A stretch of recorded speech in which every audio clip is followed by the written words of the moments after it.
On today's episode, we'll talk about the power of resilience, the importance of looking out for your team, Wonka, the Acolyte, and of course, falling in love with film because of weekend matinees with your nan. Just a little bit of business before we start. There may be a curse word here or there in this episode, so please listen responsibly.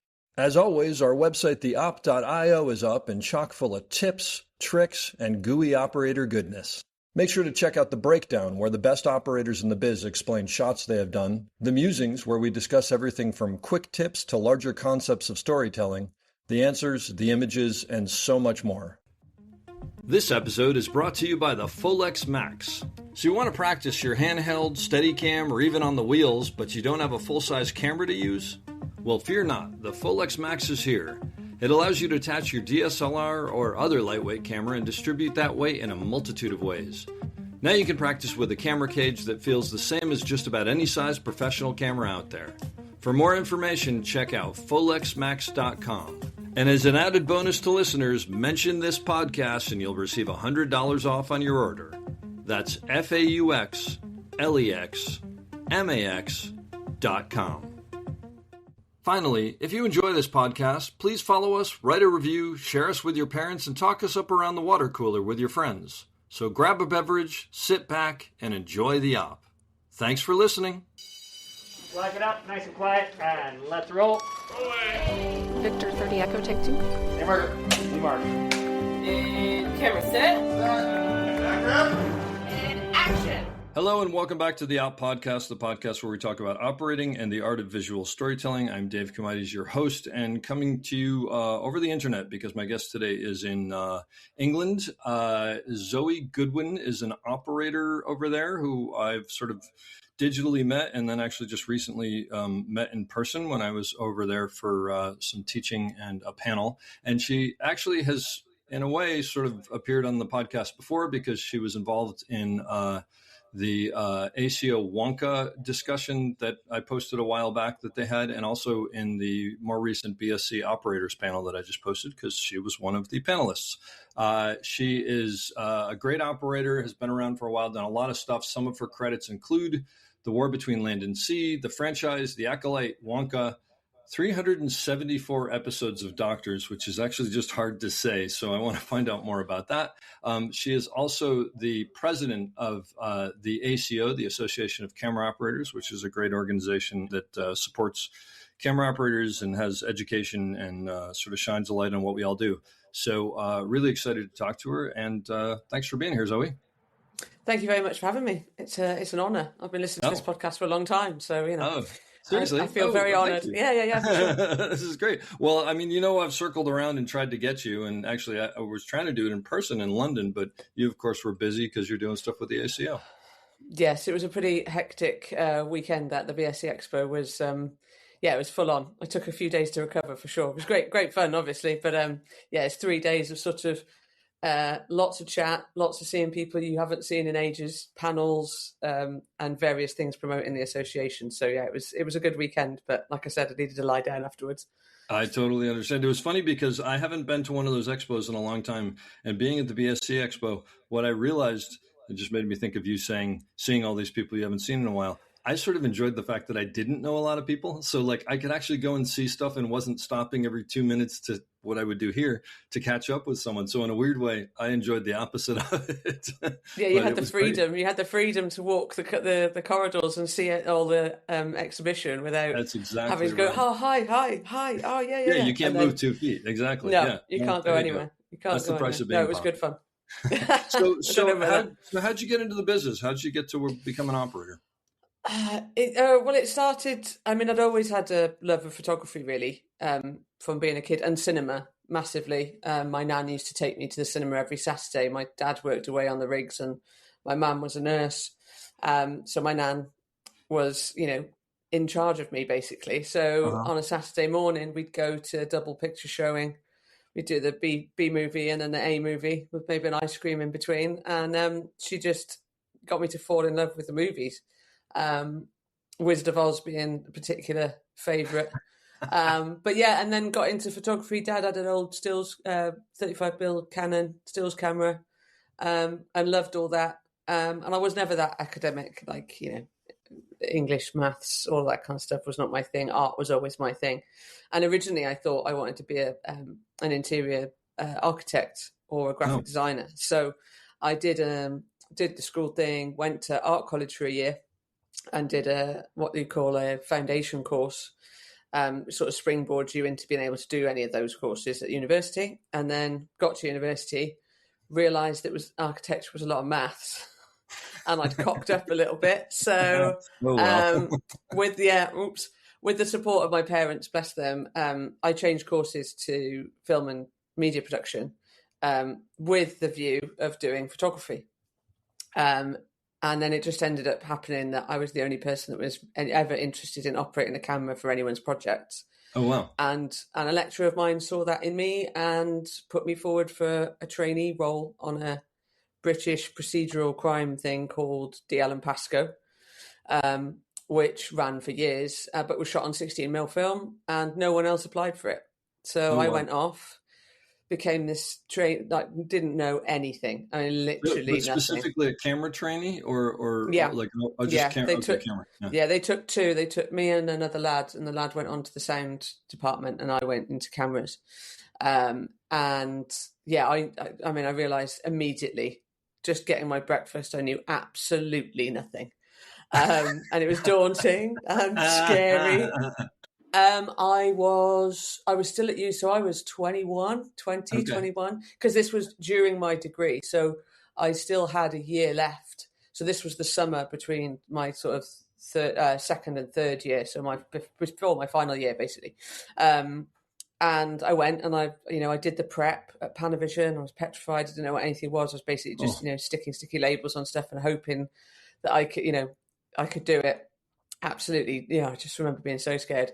And then getting on the job, getting to set and, actors looking at you because this job had been going for ages and everyone knew everyone, but no one knew who I was. And also I hadn't any idea there were no women doing it at the time, Oh, okay. So to see a female in the camera department for all departments was odd for them. Yeah. So I could feel it. The difference was apparent, not in a horrible way, just like what's she doing here? Like, why does she want to be in the camera department? Like, I had a lovely Welsh camera operator called Martin Stevens, and he sort of could see how nervous I was, and sort of took me under his wing a little bit. And by the end of the job, he was getting me to have a go on the wheels and all that kind of thing, for the first sort of mentor, I guess, I had. And then I didn't get paid for that job. I got 50 quid a week, which was £10 from each member of the camera department, which they gave me out of their own pocket. Wow. Yeah. And then they invited me back for the following year to be, properly paid and put on the books and everything else.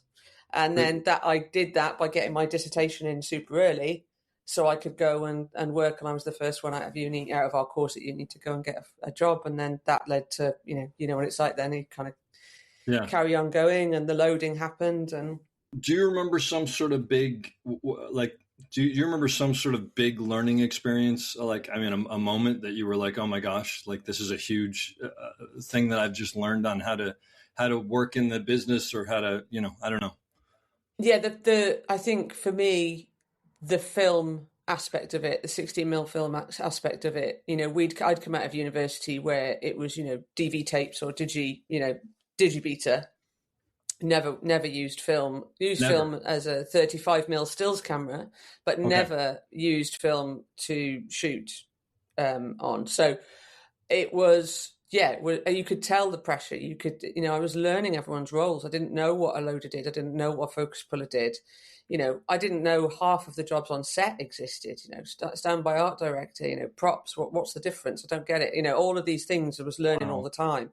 And my main responsibility was, back then there was no monitors. There was the focus puller didn't have a monitor. I had one cable, I had one BNC that I would run out of the camera to a tiny little monitor for the director. Yeah. And and I had a stand and the cable and the drum, and that was my response. I was solely responsible for that, and batteries and coffees and picking up fag butts and stuff like that. But it was that kind of. But you still felt the pressure then, and I had a great loader who's now a focus puller, Jamie Phillips, who guided me through it. And then I ended up meeting when second camera days came in or steady cam ops came in, and I met their focus pullers and their loaders. Then I started to get a small network, I guess, and then another focus puller took me off onto another job. And then, I mean, I would like to say the rest is it's not, because I didn't come through a kind of traditional route from there, really. I went into kids stuff, which was HD, and no one had done HD at the time. It was a real closed shop HD when it first came out over here. If you haven't done it, you couldn't get a job on it. So it was like a chicken and egg thing, you know? So how'd you get into it? Weirdly enough, a friend of mine had put me on what was called Skill Set back then, which was like a data. It was one of the first databases of crew in the country. And I got a call from a company saying, "Oh, we're doing this kids show. It's called In the Night Garden. It's a bit wild, but we're looking for an assistant. It's been going for 18 months already. We're doing the last 6 months. Would you come on and cover him?" And it was with a company called Transmission TX who'd done Teletubbies and stuff like that. So they were used to so they shot it as live and had a video mixing trailer in this huge forest we were filming in.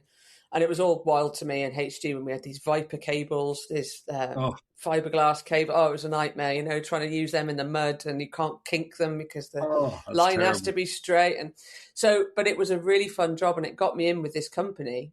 And one of the lads I was working with, actually the guy, who's gone on to be a fantastic operator, Ed Clark, was assisting at the time, and he moved across to BBC Birmingham Drama to do Doctors. And that's where Doctors comes in. So I was like, he said, I'm doing it because I want to be an operator. I don't want to be a focus puller, really. I've been an assistant. I'm going to go there and assist for a bit. And there's this sort of apprentice scheme where you go in as assistant for a year, 18 months. And then you get to it's a bit dead man's shoes, but the B camera will move up to be an A camera and go off and be freelance. And then I'll step up to be B. And I was wow. Yeah. That sounds awesome. Like, that's really something. This is a soap opera, I'm assuming, of some sort? It was, yeah. It was a daytime, Days of Our Lives, but set in a doctor's surgery. And is it like a 1 week episode, or how long? Like 5 days a week. So it was a 5 days a week lunchtime show. Half-hour eps, no commercials because it's for the BBC. And you learn really quickly. I was so lucky I got the job. I went in to cover someone for a week, I think, and then I had to make the decision whether I was going to step away from the bigger dramas I was being offered as a loader. Yeah. I mean, In the Night Garden was a big shoot. It went on for 2 years, and I think, it's got 200 episodes or whatever, sold all over the world. But I had to make that choice between, right, okay, am I going to go down this path of, not the greatest drama in the world. We all learn a lot there, but, people who would say, oh, I don't watch that. I only watch it if I'm off sick, or students watch it, or grannies watch it. It's like, yeah. But I made the leap, and I was living in Birmingham at the time, and it made sense for me. I wanted to buy a house, all these kind of things. I'm like 25 by now, 26. And no, must have been about 25. And I was like, I really want to be an operator. I'd watched Martin. I'd been on other jobs, and I knew that was what I wanted to do. So I took that leap, and I took the contract, which was it was a wild old contract. It was 11 months, 11-month contract. The money was terrible. The money was so bad, but I was, like such a pay cut for what I'd been used to. But it was regular work, and I was there 5 days a week, and we would shoot 3 episodes a week. It's 3 episodes in 7 days. Oh my gosh. Wow. Yeah. So it's 22. So you do like 22 to 26 pages in studio, and you do about anywhere between 12 to I'd say 17 and a half on location, with location moves, with no grip, no video assist, no camera truck driver. I was the driver. I was the grip assistant. I was the cable wrangler. I was the everything. You had to be everything. That's fantastic. You probably loved it. I mean, I did. Hard, I'm sure, but it was really hard. But we were all really young. It was a young crew. It was a young cast. We had some fantastic actors. We had, they just get amazing, guest stars and stuff. And I worked with so many DPs and directors, S.J. Clarkson started on Doctors. She may not, talk about that, but, big people came and you could just soak up so much in those 7 days on each block. So you'd have a block with 7 days and then you'd be turned around to be with someone else. And slowly but surely, there are knockbacks, obviously, and I got passed over. Again, no women were doing it. I was the only girl doing it. I think there was another girl that came sort of slowly towards as I was stepping up to operate, called Claire, and she ended up being, is now a fantastic focus puller in her own right. But there weren't many of us around, more females in the sound department really than there were certainly in cameras. And I think there's only been one other on Doctors that was ever operated and never a camera operated on it. So it was definitely a boys' club, I will say. I was set to, lots of tasks to see if I could prove myself to be an operator. Jeez. And all that kind of stuff. And then eventually they gave me, the owner of the business who employed us all gave me a punt, took a punt on me and said, right, okay, you got your first block. Let's see how you do. How long have you been there before they gave you a chance to operate? I think that was about 18 months. About 18 months to 2 years maybe. By this point, I was quite settled there. But you had moved up through focus pulling? No, so I never focus pulled. So this was what was interesting about this job was, even though obviously I'd been loading by this point on other stuff, so I knew the role of a focus puller. I knew how it all worked, but I am unfortunately a little bit number dyslexic. So when I was given the opportunities to focus pull on CCAM or something that no, and also again still no monitors or anything like that. So it was Kelly calculators, running out tape marks. I'd be writing on the back of my writing on the back of my was that 13'7"? Oh, jeez. Oh, it was not for me. I didn't have the brain for it. Yeah. So I knew that when I made that decision to step away and go and do this, I sort of knew, well, I'm never going to get to operate if I don't focus pull. It's just not going to happen.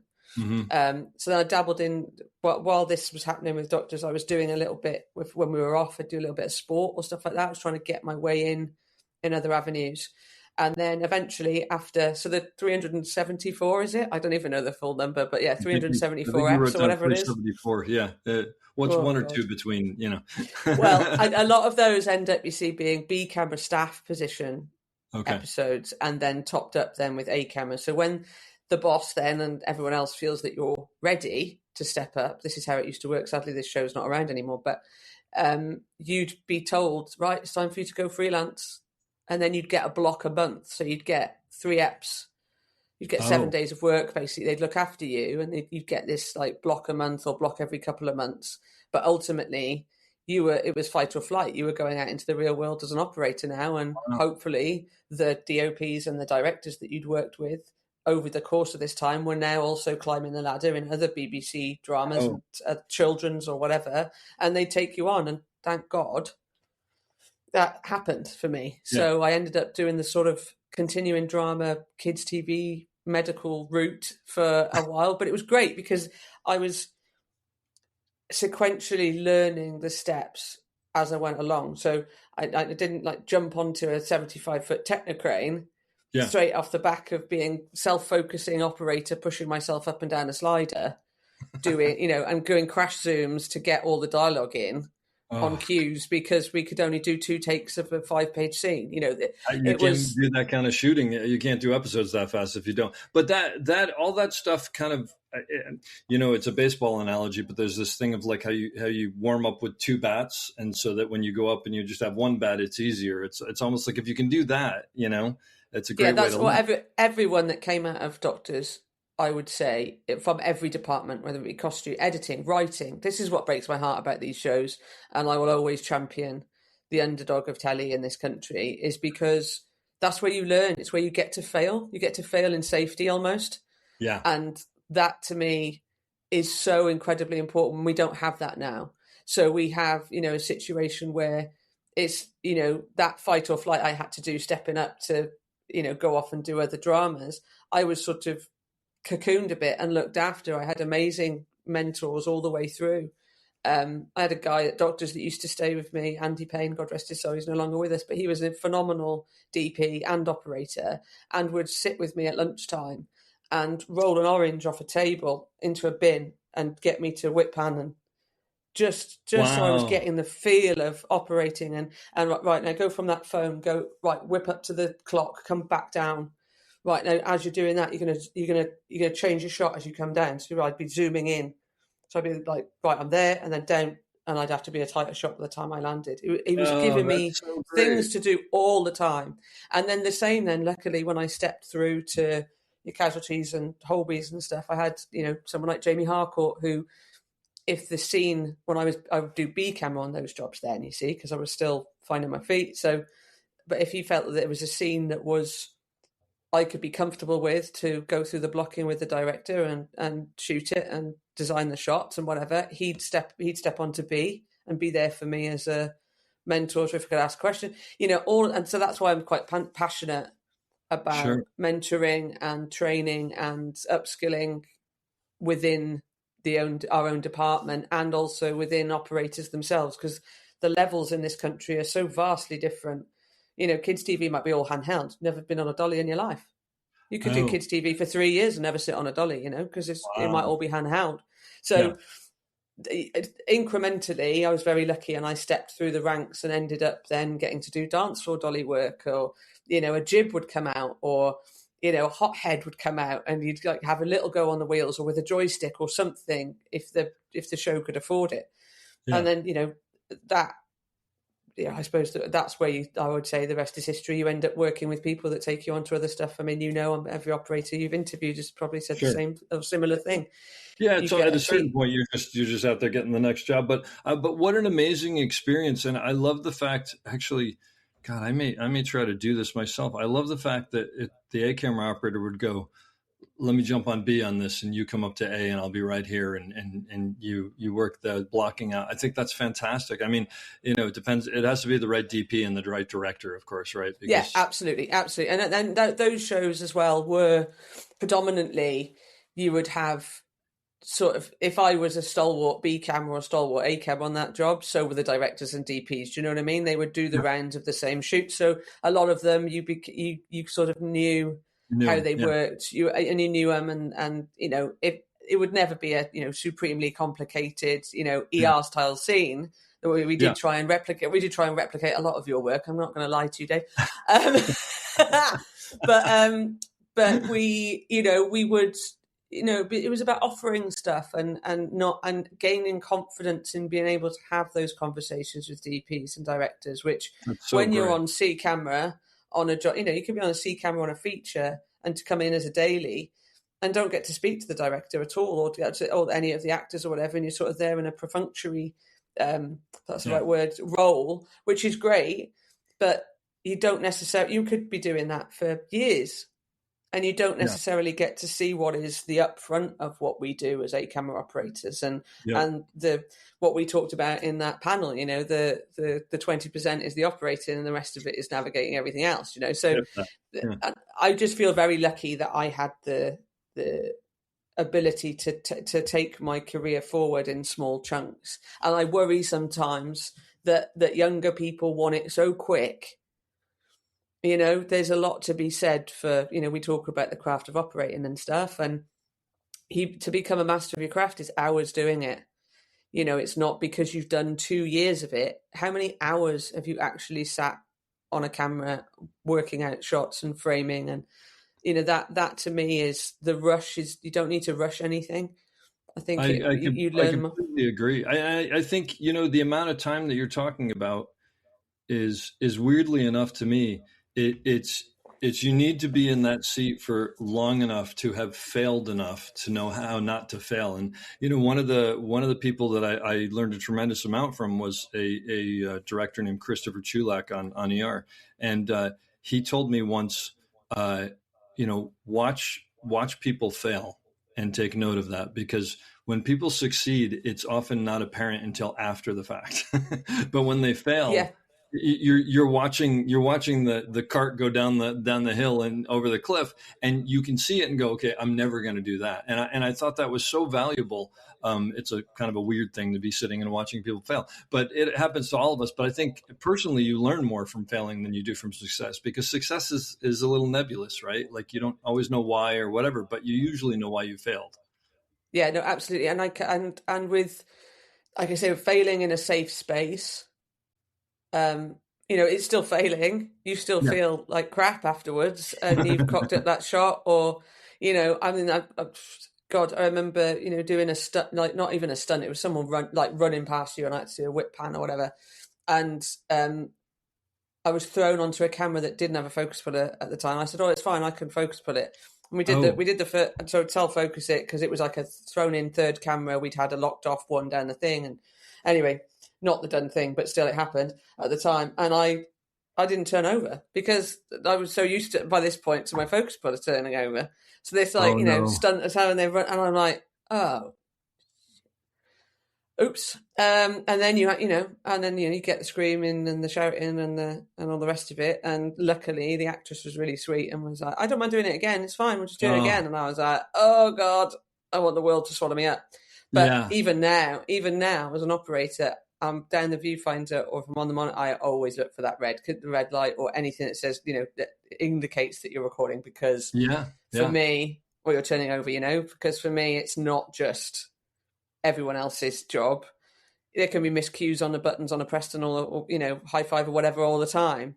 They can go out of sync. So it's as much my responsibility, I think. So it's those kind of things that you end up learning from every failure that you have, because or someone, or like you say, someone else's. You watch someone else do something, you go, "Oh my God, I'm never doing that. I'm never doing that." Or I hope I'm never doing that. Yeah.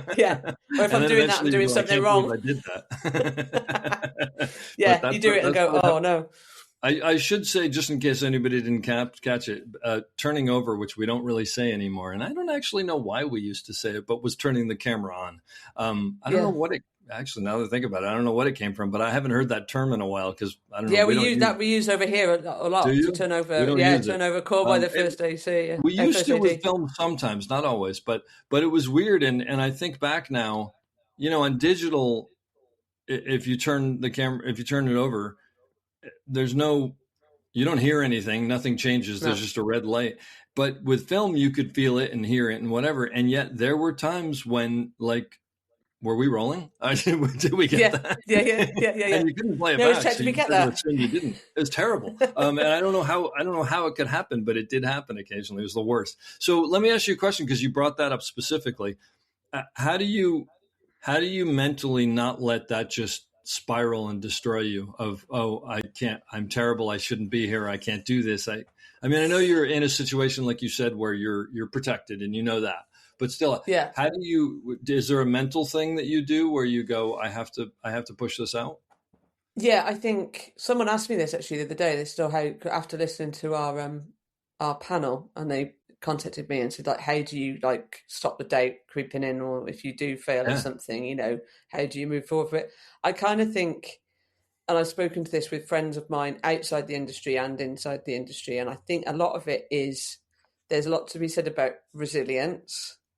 It's not about being blasé about it. It's about taking what you've done, holding yourself to account for it, and then not beating yourself up too much about it. You've said the apology. You know that you cocked up. You know that you did something wrong. I could have been fired. I'm not. But again, it was a safe space, and I was lucky. Right? But if I'd have done that on a $100 million feature film, it'd be a different story. I'd have to crook around my neck and thrown off the set. But I think with each job, as my career, I sort of has progressed to getting on things like, your Wonkas and Acolyte and all that stuff, the pressure is still higher, but the challenges are different and the failures are bigger. So that if you made a mistake on one of those, that's where I'd kick myself, and I try desperately not to, by being so committed to exactly the shot I'm doing and the communication I'm giving to everybody, to make myself safer, because I know if I'm communicating with everyone around me, whether that be my first AC, my grip, the art director, first AD, whoever it is that's in my close circle while we're trying to get the shot to work, I know if I'm giving them all the information that I have, I feel safer in in that respect, that I'm not going to make a mistake, because I know that I've talked it through with everyone. I've made everyone aware of how we're going to achieve this and what I would like to do and what the director and DP wants us to do. And by filtering that out, it gives you a kind of, well, you've got a team around you then, and you know, and you go, oh, well, what if we did this? And that might have stopped me from hitting my pan bar against a wall or whatever it might be. You know, everyone's then looking out for everyone to get the shot to work. So it's not just about me failing. It becomes about everyone around you wanting to achieve the same thing. Yeah, well, I really like that explanation of it, because I think I do that too. Maybe not for that reason, but that's probably part of it behind it. I think then it becomes sort of there's a series of checks and balances, because like if they know, you know, if you miss something, your dolly grip may go, hey, weren't you going to be doing this, or, you know, or whatever. And or your assistant, you know, can go, okay, so when they come around the corner, are we going to them, or are we staying, you know, and I think that the other thing is a lot of times, and it's funny because I had an assistant I worked with who got sort of upset at me about this, because I think he thought, well, I know he thought that I was taking him to task for not knowing what the shot was when I would explain the shot, even though he'd been listening. And I said to him, look, I'm not explaining the shot because I don't think you know the shot. I'm assuming you do because you're listening as well. I'm explaining the shot so that you and I are on the same page, and I didn't hear something wrong, as well as I want to make sure you heard it correctly. It's like, you know, as far as I'm concerned, there are not enough times we could do this, because also as you go through it in your mind, you start to go, oh, well, how am I going to get over that part? I didn't even think about that, because you just, you know, you're walking through it. So I think there's something very valuable in that. 100%. And I think, you know, that's why I would always say to anyone who's starting out, or, you know, even in the middle of their career, like, there's nothing that you can't learn by communicating with the people around you. You'll only be better from being less, I would say, selfish and more, you know what I mean? You can't, because you can get in a situation, you know, not all jobs are joyous, right? Not all jobs have lovely directors and DPs and a fun, harmonious environment. You know, you're sometimes under the cosh, and, you know, tempers get frayed and all that kind of stuff.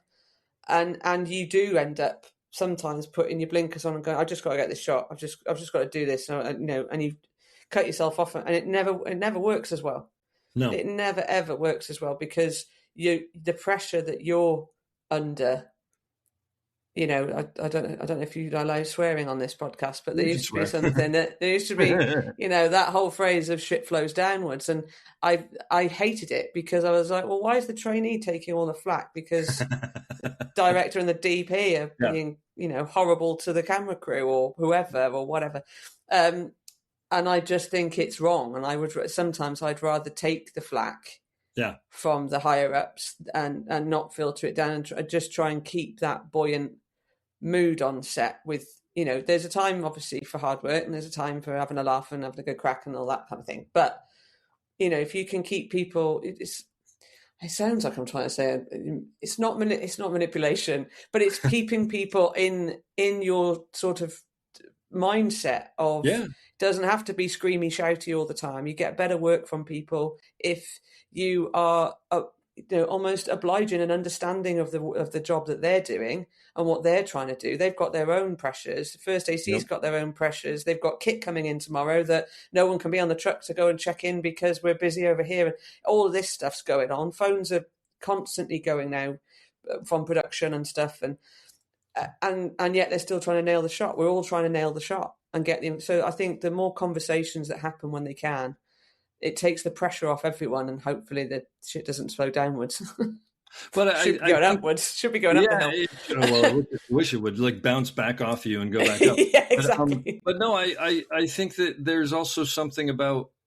I think there's something about being a camera operator that part of your job, and we talked about this a little bit on the panel, is like, you know, if you're A camera, your B camera, your C camera, whatever, that's like the little fiefdom that you're somewhat, I don't want to say responsible for, but you have some responsibility in, you know, making sure that unit works well and cohesively. And part of that is keeping some of that crap out of there so that people can do their jobs, and understanding like, and even by the way, understanding like, oh, you've got a new kid and I know you didn't sleep well last night. So we're going to try to like, you know, you don't need to be here for this rehearsal. Go close your eyes for 20 minutes and I'll tell you, or whatever it is. And I think that comes back to you in spades. And then everybody has each other's back. And I think it's an incredibly important part of the job that people don't talk about as much. I mean, I think, what was it? Ed, the moderator was saying, when I get to the right number of how much is involved, how much of your job is involved with panning and tilting, raise your hands. And I think we all started to raise our hands when he got down to like 20% or 15% or something like that. Yeah. I think it's true. Like it's almost the easier job sometimes. And that is it. And the other thing that comes, it's that old adage, isn't it? With great power comes great responsibility. But I feel responsible for my team. The team that I'm working with at that specific time, jobs I've done, especially as a camera. And like you say, it doesn't matter whether you're A, B or C or second unit or main unit. It doesn't matter. I always feel strong responsibility for my team. We had a situation last year. I was working on a shoot called The War Between the Land and the Sea. And unfortunately, budgets are budgets, and we didn't have a budget for a central loader. We weren't shooting on film, but we had a lot of kit coming in, and we had a lot of location work. It was very, very ambitious. It was a Disney co-production with the BBC. We shot in Spain, and then we came back, and then there was this thing called the plastic apocalypse, where all the plastic from all the oceans in the world floods as rivers through cities, and comes down and crashes, and everything that anyone's ever dumped in the sea, container ships are landing and cars, all this kind of stuff. And we didn't have a central, and I could tell, and I could see my, they weren't struggling is not the word. They were working their butts off to make it work. And I could see them slowly just being so tired and exhausted by my loader and my focus puller, who were both fantastic, but they were doing a role that meant that they couldn't be the best I wanted them to be and the best that they could be doing their role as a focus puller and a loader. And everyone, picked up the B camera loader, picked up the pay, everyone like really dug in.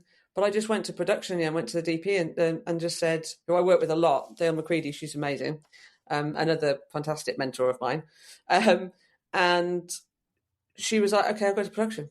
Yeah, no problem. And it was a conversation that I think, could be taken the wrong way by them if, they thought you've dobbed us into production and we're not coping. It's not that. It was that I'm protecting you, and I think this will help us. We've got bigger weeks coming up. We're doing a week of nights with drones and, explosions and army tanks and all this kind of stuff. And I want you to be right for that. It's as much about their well-being as them being able to, to do the job. And they could do the job, and they were doing it, but they didn't need to do it under that much pressure. And anything I think we can do to look after our teams like that. And they did. I think they saw it at first maybe as a little bit of an overstep maybe for me to do that. But by the end, they were like, this central loader thing's brilliant. Yeah, this is great. So, they loved, and they were very, very appreciative of it. So that's fantastic. But look, I put that on the same line of like, if I'm doing a steady camera handheld outside, I'll be standing there sometimes and my AC will put a bottle of water in my hand. Won't ask me anything, just put it in my hand. And it's because they realize that I'm so involved in whatever that I'm probably not drinking enough. And it's much smaller, but it's the same kind of thing. And I think we all do that for each other because, they need me to be firing at 100%, just like I need them to be firing. So I think that's a huge part of the job. There's no question. And that's also how you get camaraderie, and it's not networking then, is it? It's like you're working with friends and colleagues that have your back and you have theirs, and you form these relationships with people. And I think that's what it's about. I've been lucky enough in this country, we're a small country and I'm from Wales. So, the Welsh film and TV industry is growing for sure. But there's still like a lack of regional work, I would say. It's a real shame because there's so many great crew, but I've been blessed to work in Scotland, Wales, England and the north, down south in Cornwall, Devon, and everyone is amazing. I've got this lovely network of people that if I ever was to work in those regions again, I'm sure that the same with you. It's different states, and you can work with different people, and that's the fun. The other fun bit of our job is that you get to, reconnect with people again and work with them as your grip, or, whatever role that you get to work with them on. So, yeah, I think the one thing I did want to mention on this, and you can choose to keep it or not, is is no one that works in the camera department has ever had any people management skills. We are expected to climb the ranks and somehow be able to manage people, manage their emotions, manage their workload, and DPs as well. They've got the lighting department as well as us lot. And no one's ever been. So when the conflicts when the conflicts happen or people fall out, or we're never working with them again, it's like, but you've probably had no conflict resolution to that because you've never, and I don't want to sound like, some corporate whatever, but we haven't. We're all freelancers. We all work to pay our bills, and we're all jobbing at trying to get work, and the work is either slow or there isn't any, or people are fighting for the same job. So when you're on set and there's conflict, that's the tricky bit. So that's why I think maintaining a happier environment, maintaining a nicer work environment where we are all working together and yes, can go and have a beer at the end of the day or whatever. Even if you don't, you've still got a nice working relationship, and you're nice, you can appreciate what everyone's doing on the floor. Yeah. But yeah, that was just a little thing that came up in my head. I piggybacking off of that, someone once told me a successful marriage, one of the elements of a successful marriage is you never go to bed angry, which sometimes happens and sometimes doesn't, but it's a good idea. And I think it's the same kind of thing. Like, there are things that happen or on set, I should say. And there's some people, and I've seen this happen, who choose just not to address them. And then it just gets worse, and it smolders and whatever. Whereas if you go, hey, I think there's a problem here. Can we talk about this and try to figure it out?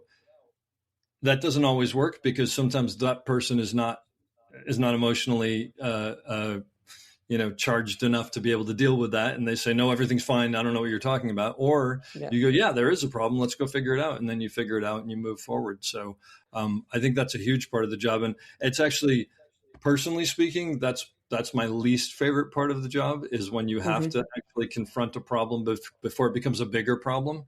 But there are times you have to, right? Yeah, I'm terrible. Any of my friends' family would tell you I am the worst. I'm awful at confrontation. I hate it. I would rather run screaming through a burning building than confront anyone that's upset me, or because we have it right as operators. We get the stick. We get talked to, or where do you go? We talk about this a lot, and about well-being and how you're treated on set and all that kind of thing. Where do we go when we're if we're up here, we're the top of the, where do we go? Yeah. And it's not a HR issue. It's just a personality clash or whatever it might be.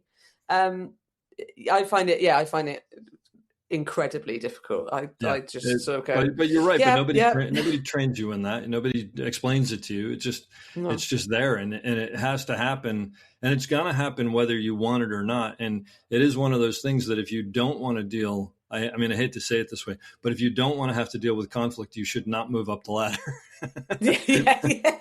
Because when you're the loader, you have to deal with the conflict, but it's just coming at you, and you just have to accept it. Unfortunately, it's tough. So going back to Doctors, by the time you left there, like, how many episodes would you say you operated on as B and then as A?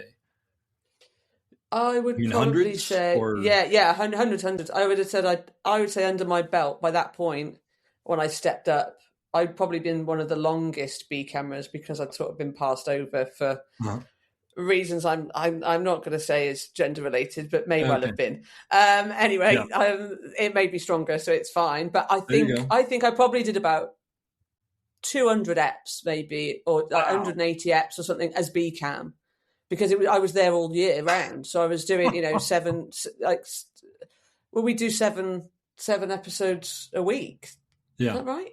Yeah. So 3 episodes a block. You said 3 episodes every 7 days. Yeah. 3 episodes every 7 days. And I was doing that, for 48 weeks of the year for 3 years. So, and then you moved up to A eventually? And then moved up to A. And then, so I was doing probably a block a month, which is another 3 episodes every month or 2. and then intercut that with, moving to the other medical dramas and doing kids stuff. And then slowly but surely you do less. Obviously, you're getting more work elsewhere, so you do less. But they would look after you, and if it was Christmas and you'd just been Christmas, it'd be like, because then you become like the stalwart A camera or one of the stalwart A cameras of doctors. They'd be like, oh, do you want the first block of the year? Just kick you off sort of thing. I'd be like, oh, yeah, great. And then I might not go back until the summer. Sure. Or you'd get a cozy, or, the other shows that they used to run were these like cozy crime. So the Father Brown, Shakespeare and Hathaway, Land Girls was another one. Those, like, again, resilience. I got passed over for all of those for no idea why. They were just like, no, we'll just give it to the usual. And then I remember getting a Father Brown and being so chuffed about it. And for ridiculously, I have no idea why I was so excited about it, because I'd just been doing some drama up in Manchester, which was a whole different crew, new people. I'd got that off the basis of an interview, wasn't even a DP I knew, but it felt like some sort of, I don't know, recognition like from these people.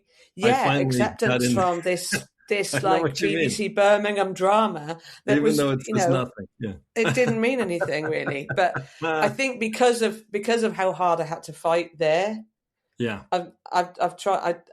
I've been, lucky, privileged, whatever you want to call it, enough to not have had to fight that hard later. So I just go into a job. It's the same like Wonka. I was literally cacking my pants. It's the biggest thing I've ever, a walk on the set even with Pete Robb. Never worked with Pete Robb before. Never worked with Seamus before. Like the nicest man on the planet. Obviously, did all the prep.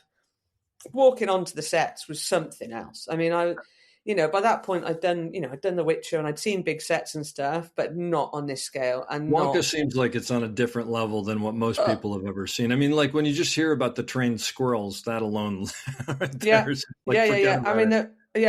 was.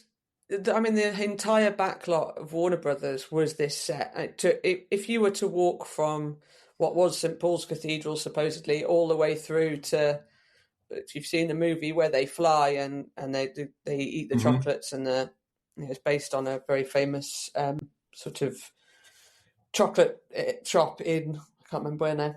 I'm going to get that wrong. You have to find it out, but I can't remember where it is. It's somewhere in Europe anyway, and it was beautifully built and all this kind of stuff. And so that walk would take a good 6 minutes. Wow. It was absolutely vast. And then, then you've got the interior chocolate shop, which was unbelievable. And all of that. And I'm walking on there going, no one knows who I am.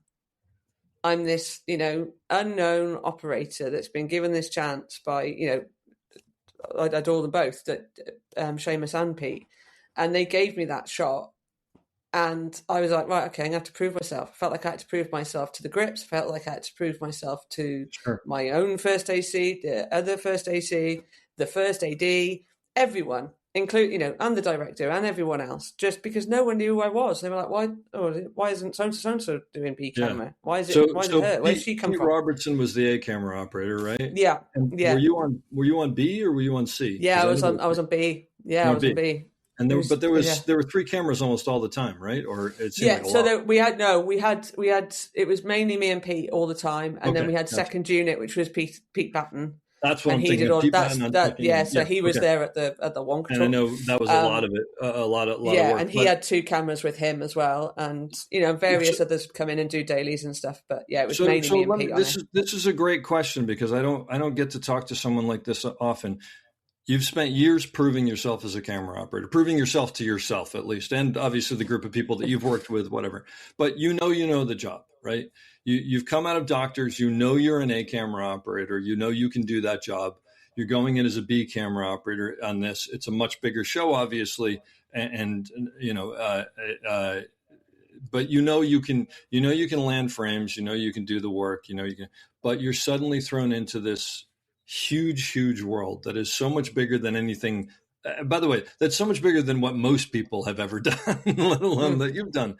I asked because you said it, and you have to prove yourself to day one. What's the mindset? How do you go in there? What are you thinking? And what are you going? Are you trying to impress people? Are you trying to keep your head down and just do what they want? Like, or is there a plan? There wasn't really a plan, I don't think. I knew, I'm not faking it. That's the thing, I think, is, that longevity between me starting Doctors in, say, 2011, something like that, to now being on Wonka in 2021, everything that I'd learned from every job that I'd done and everyone that I'd worked with, I was like, right, this is where it comes into the point where it's only 20% panning and tilting, right? Because you have to, and we just talked about, it's like about getting people on your side and trying to, and I knew there was going to be a lot of eyes on me watching to see if I could do it, and showing them why I was there. And also, Pete had never worked with me either. Seamus had never worked with me. I wanted to prove myself to them probably more than anyone else that might be judging me. I wanted to show that them I could do a good job. And that in that moment in my head, I was like, no, let me just show them what I can do. And that's all I can do. I know I can do this. I've A camera big shows, I've B camera small shows, whatever. I know that I can do this. And it was, it was petrifying. Yeah. But I would love to be able to tell you a story that I remember the first shot of the film that I did, but I don't. But it got to the point where, it was supposed to be a 90-day shoot. I think we went 120 in the end. Oh my gosh. But I remember about 3/4 of the way through, we had 2 sets on one stage, and the way the director worked was a little bit different, but he always wanted to be where Timothée Chalamet was. So he always prioritized. But Gotcha. So Pete Rob would be on one stage with him and, say, Olivia and Tom Davis doing that the above wash house section, and then I'd be in the other set shooting the big song and dance number Scrub with all of our additional cast, incredible cast, and he just bounced between the two. But that entire Scrub section ended up being pretty much like, I remember Pete saying to me, I don't remember any of this. I said, no, because you didn't do it. I did all this and you did all the above the stuff. Yes, it becomes like you get given more responsibility. So, but I didn't think about that when I was shooting Scrub. I didn't think, oh, look at me doing this entire sequence on my own. I was just like, I'm doing it. You're just doing it at that point. And everyone knows you, and you know everyone's names at that point, and you can joke around a little bit with the actors, and you can offer stuff to the director. You can be like, oh, well, should we put a tango on the head and give it a bit of Dutch or whatever? Oh, yeah, I love that. Yeah, let's do that. And then it ended up that a lot of Scrub ended up slightly Dutched because he liked it so much. But there you go. But it could have failed, right? I could have, but I think inherently, and I think this is really important. I think you need to know where your own level is. I would say probably 18 months to a year before that. If they'd have offered it to me a year or 18 months before that, I probably would have said to Pete, I don't think I'm ready. I had that knowledge about myself. Mm-hmm. I think I'm quite self-aware in that way. I would, I'd not done huge amount of crane work, really, certainly not techno crane work, fixture bombs, with wheels. But, I'd, like The Witcher, I'd come off Witcher, finished Witcher and then got the call for Wonka. And I think Witcher really pushed me. If I hadn't have had things like The Burning Girls and The Witcher in the in-between, which were much, I had much more responsibility and there was more kit and it was bigger, if I'd have just jumped, it wouldn't have worked. I would have failed, and it would have been my fault that I failed because I put myself in that situation. Yeah. You hear people getting fired all the time because, not that they're getting fired all the time, but you hear about people being fired because they couldn't do it. And it's like, someone gave you that opportunity. I think it's your own responsibility for your own well-being as well to know this job's too big for me. I would love to do it. Thank you so much for thinking of me. But I just think I'm just not quite there yet. I'm honest about that. And I will go and do another 6 months or another 18 months, whatever you feel, and be ready. It's like Steadicam, right? I don't do Steadicam, but it's a craft. It takes years. You can only blag so much, you can only fake it till you make it to a point. I think so. And I think, I'd like to think. Well, what I hear from you about starting that show, and I think it's probably true, is you were probably the person who would stand in your own way the most, almost, in that beginning, because I think it is like you go in there And I had years ago, I had an operator call me because we happened to be on the same location, and he heard I was in town, and he called me up and he goes, "Can I take you to lunch?" Yeah. And so I said, "What's up?" I didn't really know him, and he goes, I just got my first big camera job, and I'm starting in a week, and I'm freaking out. I'm completely freaking out. And he's like sweating. And I was just like, okay. So we talked about it for a long time, and this and that and the other. And I said, look, here's the thing that you don't realize yet is a close-up is still a close-up, and a wide shot is still a wide shot. I mean, and you don't have to have all the answers. Like, if you think that you can't, if you think that you have to know everything and you can't mess up and whatever, then you're doomed, because that's going to happen. Like, so just get out of your own way. And more importantly, and this is what I sort of heard what you saying, is like, it's one shot at a time. Like, you do the first shot and you're like, oh, I did the first shot. Like, that went well. And then you do the second shot, and then you do the third shot. And eventually, by the time you do get to the point where, unfortunately, maybe you didn't land a pan or whatever, everybody's going, yeah, but she just did all this other stuff and it's fine. And then you realize, like, oh, okay, they're not going to like burn me at the stake because I didn't nail something perfect. But I think that's the biggest hurdle. And I respect the fact that you said, you know, if you're not ready, you've got to say no. But of course, there's always that time when you're like, well, I think I'm ready, but you don't know till you are. But then at that point, you got to get out of your own way and just do the work, right? That's exactly it. And I think, you know, I had someone call me not long ago going, oh, should I take this job? Should I don't know, you know, and I was like, I can't tell you. You'll never know whether it's the right job for you, or, you know, give it a go. It's a block by block basis. You can always leave. You're not tied in, you know, that is an option. Like, you can do a block and go, do you know what? Actually, I'm going to go home to my family or whatever, you know, you're not tied into this stuff. But I think, I don't know. I'm quite self-deprecating anyway. I don't, you know, a lot of it, a lot of it is, but you know, and like that, the Wonka thing then allowed me to sort of know that I could push my limits more. Did that make sense? So it freed me up, because then off the back of that and working with Danny on the Acolyte was massive. Another massive thing, like still, Bishop, you know, Danny Bishop. Yeah, sorry. Yeah. Working with Danny Danny Bishop on that. Yeah. Incredible. And again was like a mentor to me. And then we're firm buddies now. We've done 2 jobs together, but the franchise came along off the back of that. It was entirely the same camera team. And he was like, do you want to come in and do B camera on this for the pilot?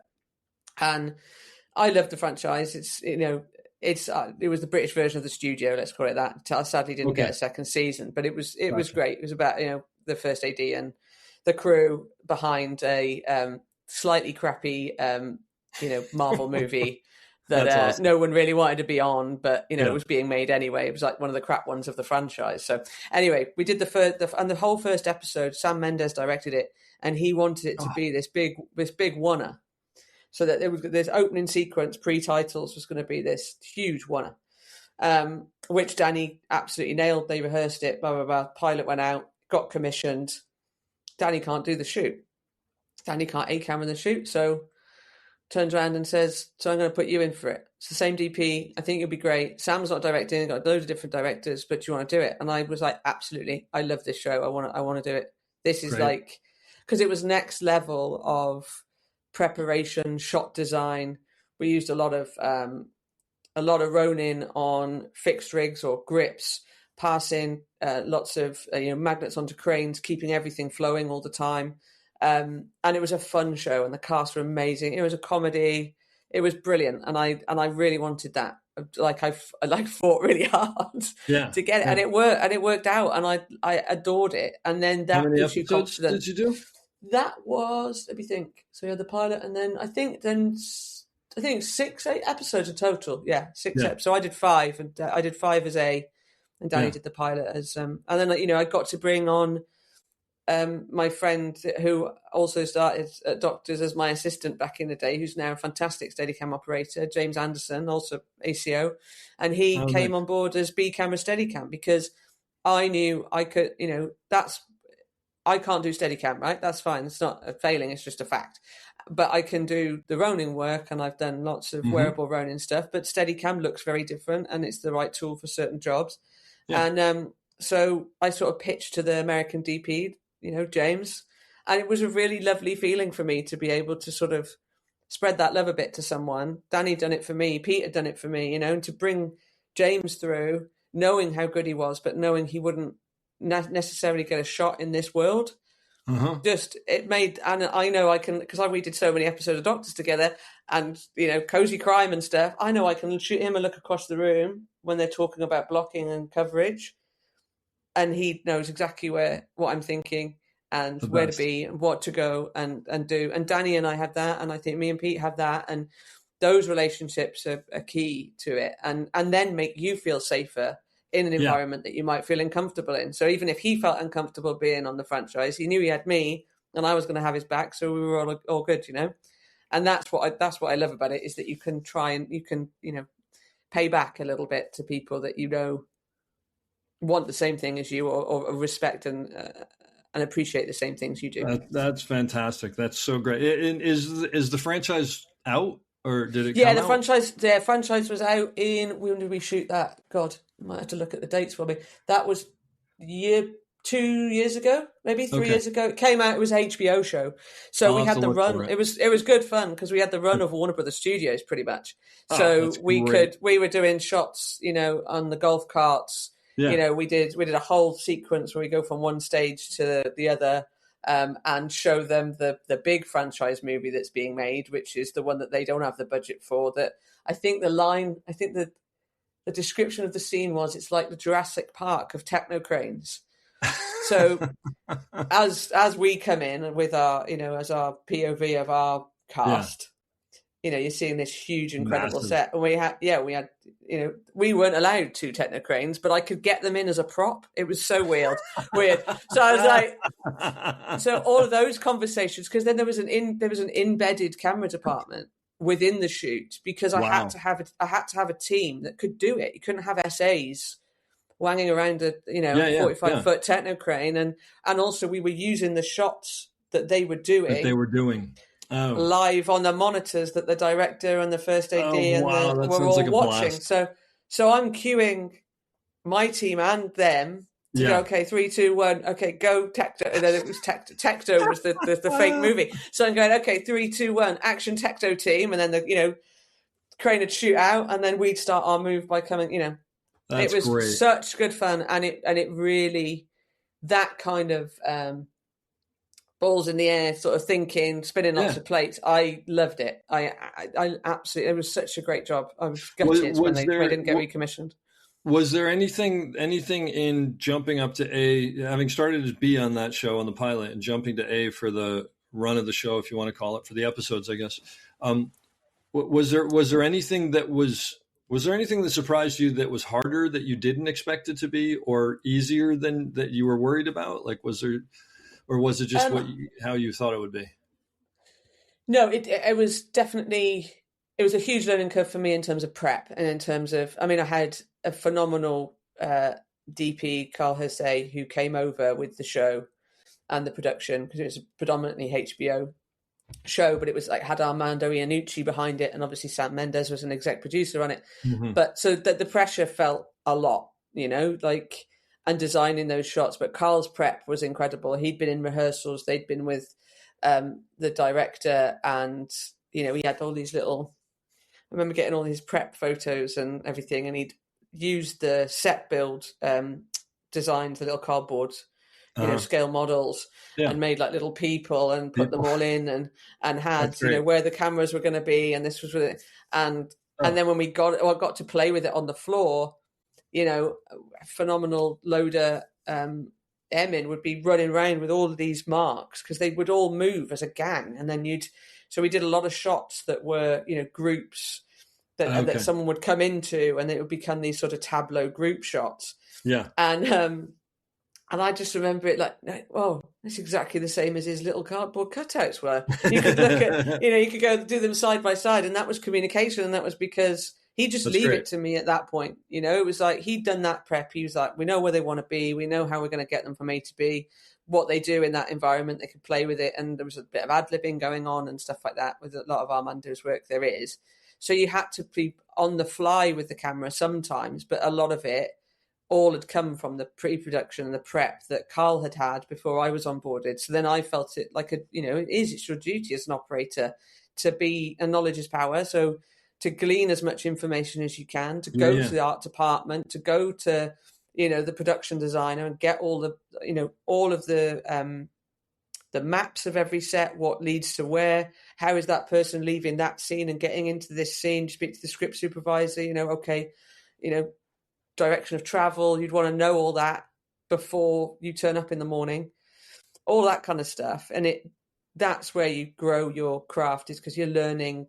Every job is different and you're learning something on every job. And I learned a lot on that job because, That's great. I got the opportunity to be able to sort of look at Danny and see how Danny did it on the first one is a big thing as well, and you look, and that's what peer-to-peer, that's sort of peer-to-peer on-set training, right? That's like how you learn is by watching others.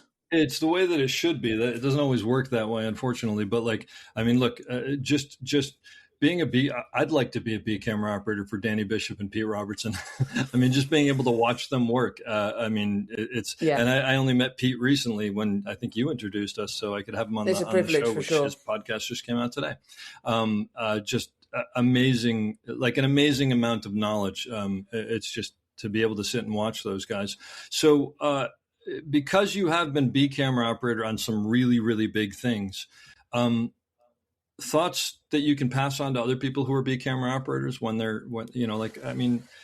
I think, I don't know. There's sort of an art form to being a good B camera operator in a weird way. And I know that every situation is different because it's all personalities like we've been talking about, but is there any pieces of advice that you can pass on to them? I think the same with how I would approach anything. It's like I just said, knowledge is power. You try and glean as much information as you can, whilst cleverly being, unobtrusive and not too naggy and not too in the way. It's like tightrope walking when you first start doing it, and the principles are the same with everyone you work with. Whether Pete and Danny, I call them my friends now as well as colleagues, so it's slightly different. But any job, you come in as a daily. Any job you do, you're trying to go, okay, try and find out what the style and the tone of the shoot is. Do they like headroom? Do they not like headroom? Do they want them to be center punched? Do they, do they want, is everything short-sided? No. Is everything low? Is everything, you try and get as much information as you can. If you're going in as a B camera, speak to your A camera as much as you can before you get on the job, before you set foot, into prep or camera prep anyway, and the breakfast queue, and just try and gain as much info. The Acolyte was a great one with Danny because our director again and our DOP basically did us a film school for an hour and a half of what they liked and what they didn't like. Put it all up on a Zoom meeting. It was just incredible. Well, the type of style that they enjoyed of other previous Star Wars and how they'd like to bring that in, but they didn't like this type of thing, and it was great. So everyone's on a level playing field before you kick off because everyone knows what they're looking for. And what will please the producers and the director and the DP of how they want this to look. You're all on it already. So I take that forward to doing dailies as well. If I come on a job, I'm like, oh, right, okay, so yes, what lenses are we on? What we're shooting on? What's the aspect ratio? But also, and how's the style of it? Is it whippy? Is it, very nice, static? You find the frame, hold the frame, that kind of stuff. You try and ask the right questions. And then when the blocking and stuff comes up, crew show and all that, I try and be around as early for the crew show as I can without being obtrusive, even if obviously you can't do it if it's a very small kitchen environment or something like that, But if you're on a set or a set build or a larger, just try and be slightly out of the way behind everyone, just keep an ear out. Sometimes it was like that, on Wonka or any of the bigger jobs, sometimes I'm trying to desperately listen over the shoulders of the grown-ups of like, oh yeah, and then we'll get B camera to go over there. I'm like, oh, okay, that's me. Yeah, all right. I heard my name. And your ears pick up, but you're also trying to listen to the entire coverage. And I think when you can get your brain engaged in, or it suddenly clicks for you about sides of the line and coverage and how, and not just coverage, good coverage. You're not just covering the scene to get the scene shot, which is a lot of the time what my job was perfunctory on shows like Doctors. Once you can do it at that KBS level, of like, right, okay, well, I've got a 6-hander here. We've got 3 pages and we've got 45 minutes to shoot it in. Now we're going to do this. Right, well, if I do that, make that a triangle, go through the middle there, they can get them from there, and we could probably get it done. That I don't want to be thinking of on something like Wonka or the Acolyte. You want to be able to tell the story with beautiful frames. And I'm not saying that we didn't try and do that on the other shows. I'm just saying that with every level of it becomes a deeper level of the art form and of the craft. And therefore, when you're listening and watching the block through or the crew show or your stand-ins doing a run through, you need to be able to switch your head into, right, while I'm composing this frame, how's that going to cut with Danny's, Pete's, James's? You know, even when you're in A cam, you think I'm thinking about the B camera and thinking, right, okay, where can I either put them or where can they offer that's going to be complementary to how we're going to complete shooting this scene? Because that's what it's about. You don't want to shot, and that's why as a B cam op, you should never go, you know, if predominantly say we're shooting close and wide on singles, you know, like a nice 32mm, you know, and you're in with the characters as they're telling it, you know, don't be over there 30 feet away with 180mm offering a profile. It ain't going to cut. Yeah. And it's stuff like that, you know, yes, you want to be keen. Yes, you want to be seen to be offering shots.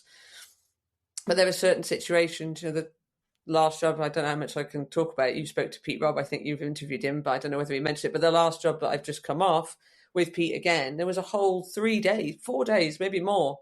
I didn't do a shot because the set was so small. We could only fit a tiny, you know, we could only fit a tiny crane in it. And he was, you know, on a Libra head, on a mini Libra. And I couldn't, there was nothing I could offer. And that's how the cookie crumbles sometimes. It's unfortunate, but it doesn't mean that I was going up to, you know, up to Pete. Oh, well, if I just squeezed in right in here, I might be able to get that one moment. That one moment when they drop that thing from there into there. It's like, no, we'll get that later. It's like, of course. You got to know when to be quiet. You've got to know when to step as an back. A camera operator too, it's also, you know. And I think that's sort of the beauty in it, is that if you can take that information in and watch how other people are, like if you're a C camera coming in for a daily, watch how your B camera's behaving. Watch how your B camera is, you know, and yes, there might be some things that you think that's great. And there might be some things, you know, like we said, I've learned a lot about what not to do by watching people doing stuff badly, or that I think oh my God, I'd never do it like that. You know, I'd never come in all guns blazing, elbows out, like B camera coming in. Where am I going to go then? You know, it just doesn't work. It just doesn't work. So I think, you know, you find your own way, but the more that you can observe the way other operators work as you're stepping through, which is what sort of goes back to what I mean about being ready. It's like, yes, you're ready to be C cam, but how do you get to be ready to be a B cam? Just watch, take it all in. I mean, I'm still a sponge now. I'm still learning now. There's always things that we can be learning. If at the moment anyone tells you that they know everything, they're absolute rot. They don't. Yeah. It's tosh. They really don't. They're not the people you want to work with. That's for sure. Yeah. 100%. I have to ask you, just because I'm a big geek, and I've asked Danny this, but of course, you know the answer that Danny gave me. Like, do you go onto the Star Wars set for the first time? And I mean, is it just like, I'm on a Star Wars set? It's hard to believe. Yeah, it was mine. That makes me so happy. I mean, we did. I mean, I'm not as I mean, he is a wild, addicted Star Wars fan. Yeah. Yeah. For his wrap gift, I bought him a little mini figure with his name on it, with a lightsaber and his and I think a BAFTA. I think you can get like a little mini BAFTA and his cap on. And it was a little mini him, basically. He's a huge fan, and it was a big deal for all of us to be on that shoot. It's still Star Wars coming to Star Wars. It's Star Wars, and it was a great shoot to be on. I mean, I don't think there's a person in the world that doesn't want to hold a lightsaber or make this a noise when they're swishing it around. But when they all came out, you know, because they were all, you know, this Jedi gang, I suppose there was like 6 of them, 7 of them. Mm-hmm. And there's a specific scene in that. I remember we had Boleros, the headsets, the communication devices for the team, and I remember they all turn around. You know, the baddie comes out. They all turn around. They all get their lightsabers out, and I'm doing a profile down the line. with all this incredible light hitting their faces, and they're all stacked up perfectly. It's brilliant. Danny's in the front, big push in on the crane. And we did the shot, and I just remember everyone was just like, yeah, like it was like, here we go. It was just, it was mega. And just the costumes and the the performers, the people in the fantastic. all the animatronic heads, and just incredible. It was a really special experience. But yeah, we geeked out quite a bit. I mean, if anything with Star Wars on, we could get as crew gifts and merch and jackets and all that kind of stuff. But we did a Star Wars. We did a Star Wars. And so as you should. That's one of the things I have trouble with every time I talk to, especially the older folks in Britain. It's like, well, see, I work on 5 James Bond movies. I worked on 2 of the Star Wars movies. It's just like it is crazy when over here. Like, and I never thought, like, if I could, and I say this a lot, if I could tell my previous self at Doctors, which I adored, I loved it. I didn't know there was a world beyond it. If I'm really honest, back then, I was young. I was, saving money to buy a house. I was enjoying my lifestyle. We'd all, we had a great gang. We'd go out on a Thursday night. It was all, it was like another college sort of thing, Yeah. But if I could tell myself then, oh, by the way, in, 15, 20 years time, you're going to do Star Wars. I'd be like, nah, ridiculous. Get out of here. Absolutely. Ridiculous. Absolutely nonsense. Yep. And then, I look at it and I'm just like, I can see the path that got me there, but I also will always be grateful for everyone that helped me along the way. There's no one, I mentioned Andy, with his rolling of the orange on the table. Like, I wouldn't, all of those things, those micro little moments, or even bigger long-term moments that I've had with, and not just other operators, but, what I've learned from grips, what I've learned from, standby art directors, how to really perfect a frame in its beauty, not just its composure, of what I'm doing, like all of it. And I think, I sound like I'm like reminiscing about my career. I'm not that old yet, I'm 44, but I do think it's important to remember where you come from. I think remembering where you come from is really, really important. And I also think personally, I've been doing this 36 years, I think now. Sometimes it's good to revisit what you would have done and what you could, because sometimes you'll realize that you've forgotten something that you knew that actually was beneficial because you're in a different point.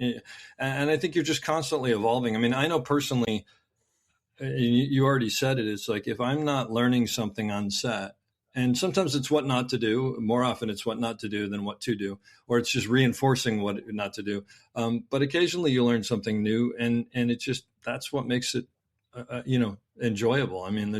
There's no question about it. No, I think you can inform yourself as well. Do you know what I mean? You can, with everything that we have in our, so not necessarily social media, but the back catalogue of movies and TV shows and this kind of stuff now, podcasts, and you can inform yourself on that kind of stuff without needing to be on set. You can learn this. You can really immerse yourself in, like I say, keep saying knowledge is power. You can really try, like photographers. A lot of, my last job, I offered some shots and said, oh, do you fancy a sort of Sol Leiter vibe for this? Because they're little vignettes. And they just loved it. And it's finding those, those nuances of something that you can reference that will help you get your point across. Because I find it quite difficult, reading a script and all that kind of stuff. I find the reading of stuff I like to retain, so I have to read it quite a few times to be able to make my notes and everything. Whereas I don't find it difficult when I'm describing a shot, or I can show someone, I can say, do you mean like this? Yeah. And if you've got references for that in your brain, it makes your conversations a lot easier. I don't know where I'm going with this, but I absolutely. So it's not just about watching what's going on the floor. It's about referencing, you might think that, I don't know, Home Alone 3 is the greatest film you've ever seen. Fine, it's your opinion. It's, art is art and all that kind of stuff. But you might have seen a shot in that you think, I might be able to replicate that one day. Yeah. Doesn't all have to be we're going to try and remake Star Wars, or we're going to try and remake Jurassic Park or The Big Lebowski or whatever. All of this stuff that you watch, that we consume as viewers and as the joy of the art form that we work in, informs us. There's only 7 stories, right, that are rehashed. So I don't know how many shots. I don't know how many shots there are that are rehashed. So is everything a first time idea? You just glean from what you know and who you know and what you've seen. So I also have this theory that all the shots that we've ever done are on walls in museums throughout Europe. I mean, there's nothing new. There's just variations on a theme, and that's one of the reasons why I tell students, I go, look, just if you want to learn how to be a good camera operator, go visit art museums. Look at Renaissance 100%. Art and ask yourself why and what. It's all right there. And the more you can, and then also if you can reference it with the DP, it makes you look smart. So that is a plus. Well, I mean, there's no DP in the world that doesn't want to be Caravaggio, surely. Yeah, that's exactly right. I mean, that's why I think that art start for me. Like I know Pete Robbs did fine art, at university. I think there's a lot of us that come through that sort of.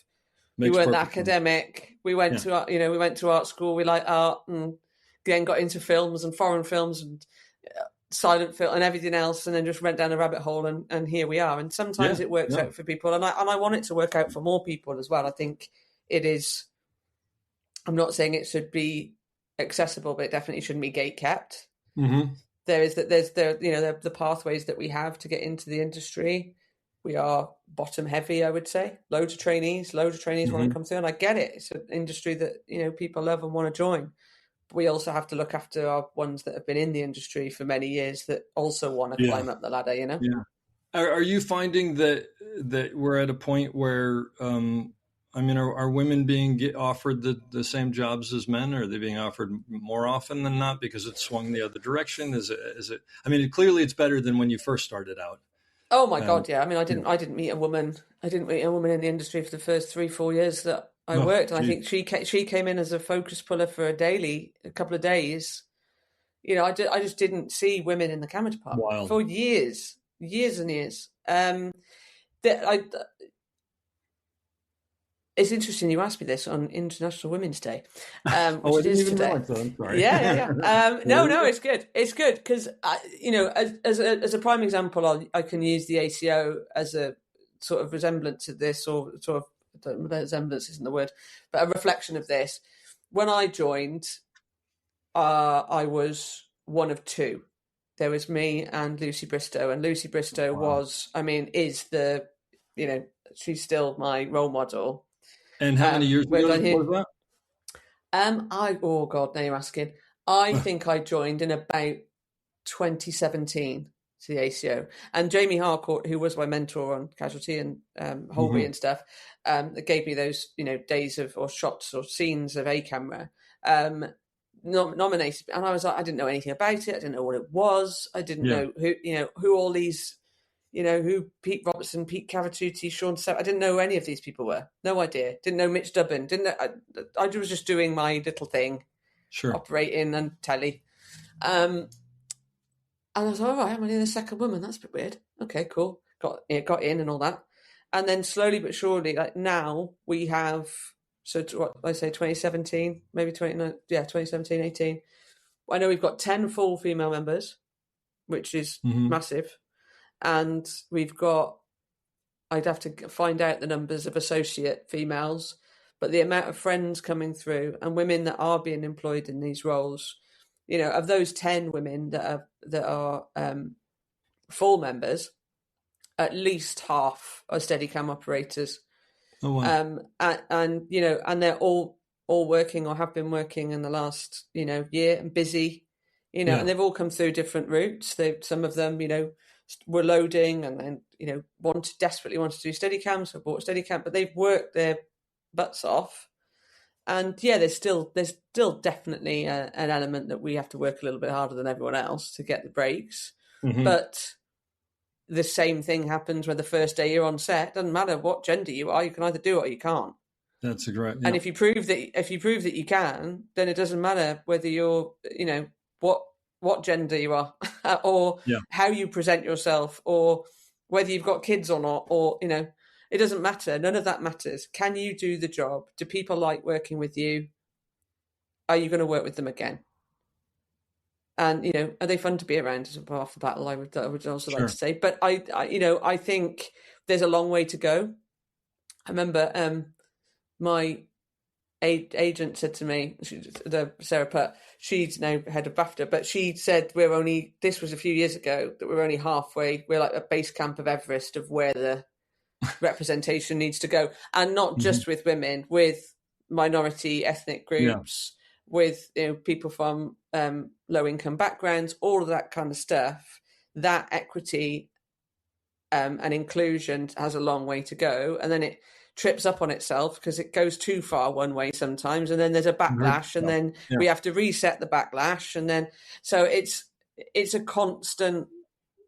I wouldn't say it's a battle though anymore. I would say it was a fight. There was a lot of fight for it, and now I like to what is represented for me is there are women operators nominated in the SOC awards, in the ACO operators awards, or it's not just the ACO awards, but the operators awards. We have got we had 3 female nominees. I remember a few years ago a huge furore over the fact that no women were nominated.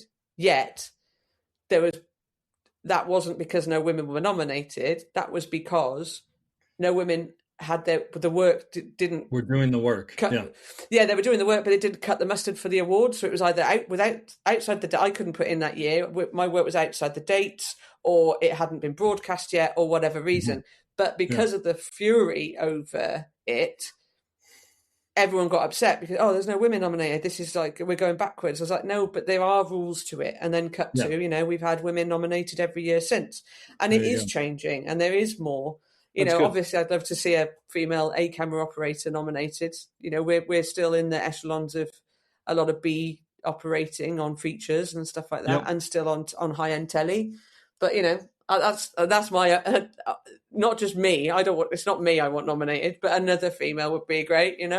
Well, and I think that it's like there's a double-edged sword, because the thing is, you want the best people to be nominated, and in spite of who they are or what they are, but you have to get women into those positions to do the work in order to do the great work, to be not. So it's a weird. It is a chicken and egg situation, but there does seem that there is a lot less. Better. And I think there's a lot less reticence to it than there was.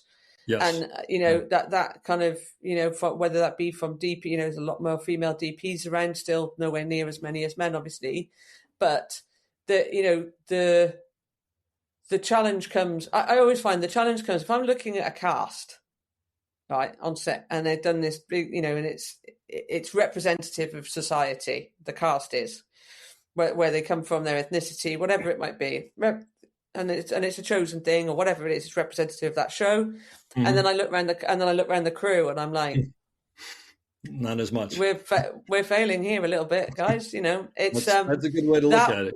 Yeah, because those people want to see people looking back at them and look like them. Do you know what I mean?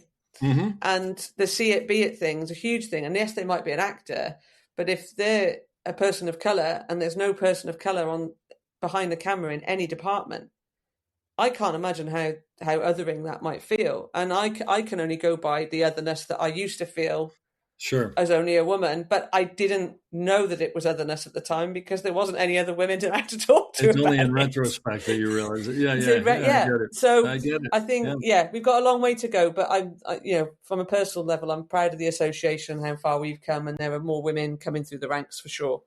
Yeah, the fact that you're in there as the president says a lot too. I mean, that's fantastic, and I know people speak very highly of you. Do you just want to explain to people who may not know a little bit about the ACO?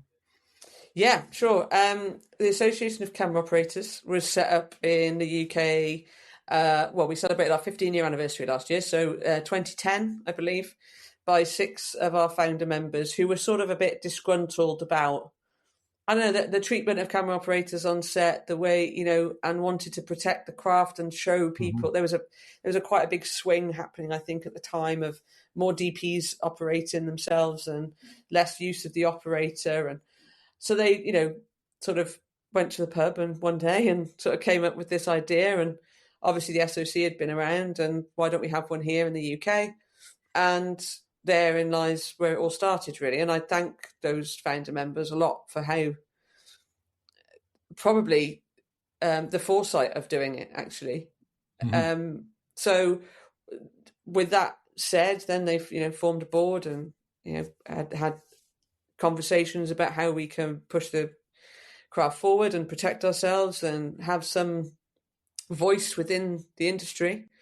And yeah, looking back now, we're nearly in year 16 now, and yeah, it's flourished. I mean, I don't know. I would love to know the numbers of how many were in the first year. I could find that out. But now going into our 16th year, we're at about 524 members. Those are in 3 tiers. We have full membership, which is for operators that have been operating for over 5 years.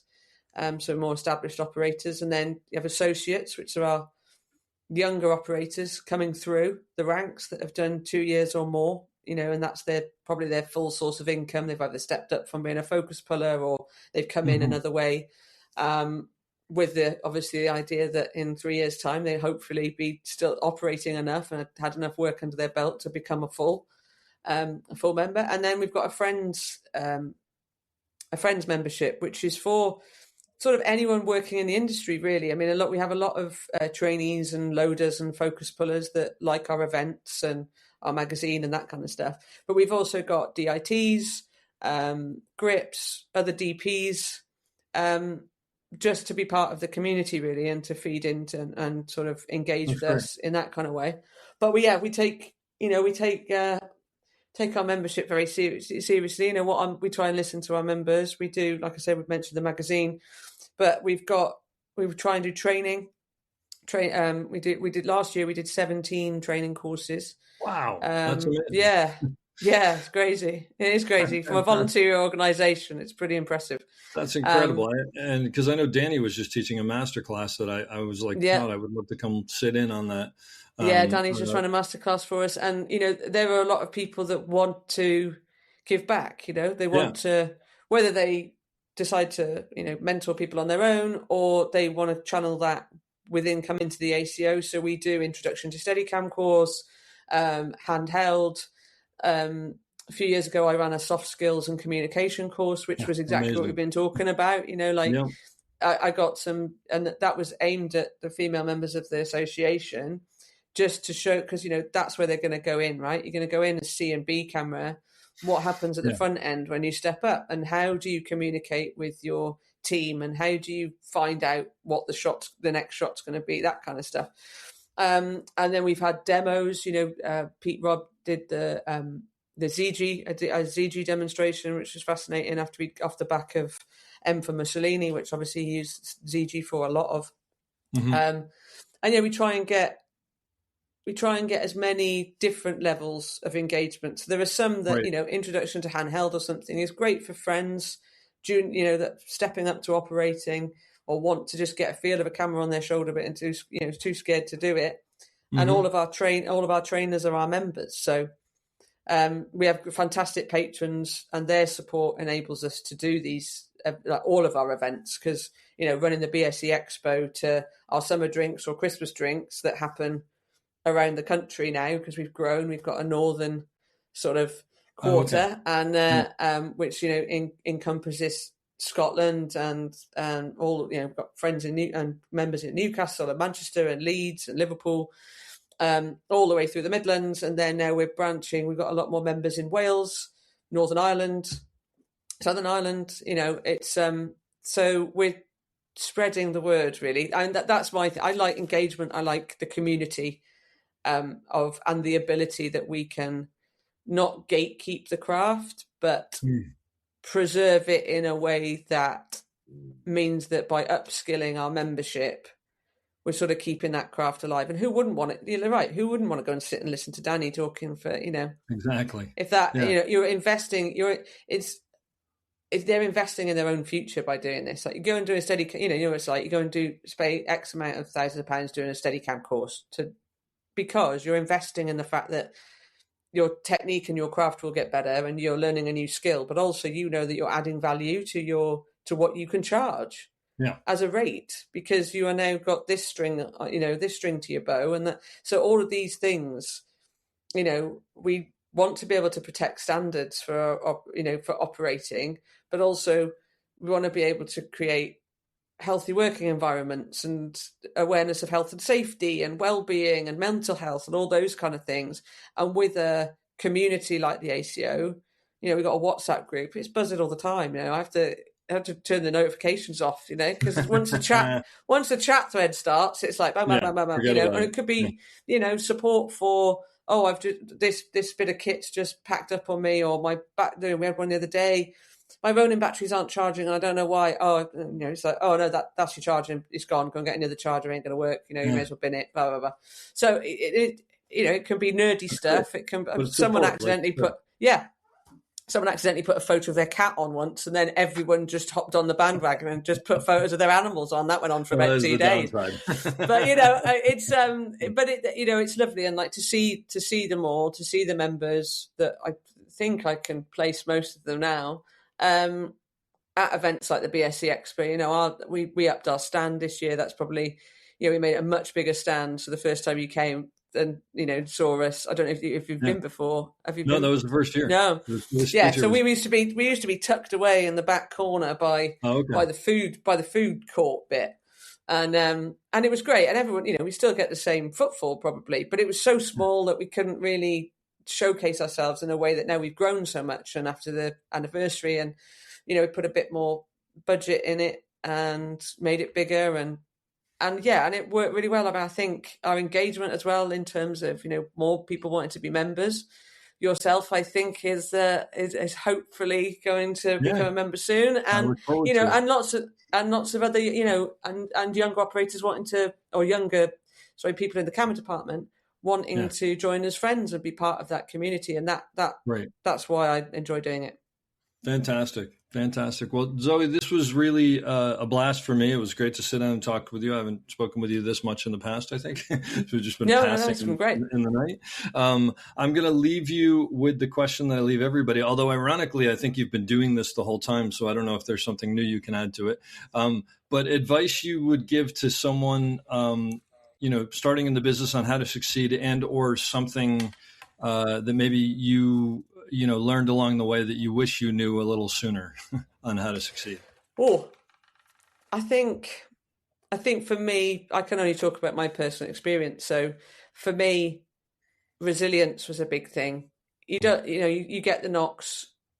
It might be small, it might be big. You might not get a job because you were interviewed for it and you thought you'd nailed the interview, but lo and behold, someone else gets it, and that's the way the cookie crumbles. But resilience and a bit of grit and ownership of yourself, like knowing when to fight for yourself, knowing when it's not going to be the end of the world that you didn't get that job, or that you didn't land that shot because the next shot you did was even better, or that didn't make it into the movie even though it was the greatest shot I did in that movie. Edits happen. You have to have a little bit of Teflon shoulders with some stuff. And I think don't take yourself too seriously would be my other thing. We get to create art every day. We get to have fun and make telly. And sometimes when I'm looking down the viewfinder and some of the things that I've shot over my career, I'm like, is this really my job? Like, this is mad. Like, I have like some sort of weird out-of-body experience where I'm sort of floating above myself, watching myself doing this job going, is this for real? But it's the best, most fun place to be when it's brilliant. When it's all ticking and everyone's clicking and it's busy and it's happening, and then it's time for the shot and it kicks in, and you're just and it doesn't matter whether you're an operator or you're a loader or you're a trainee, you're in it, you're part of it. You're part of the cog in that machine that makes this TV show or that film or that short film, that commercial great in that moment.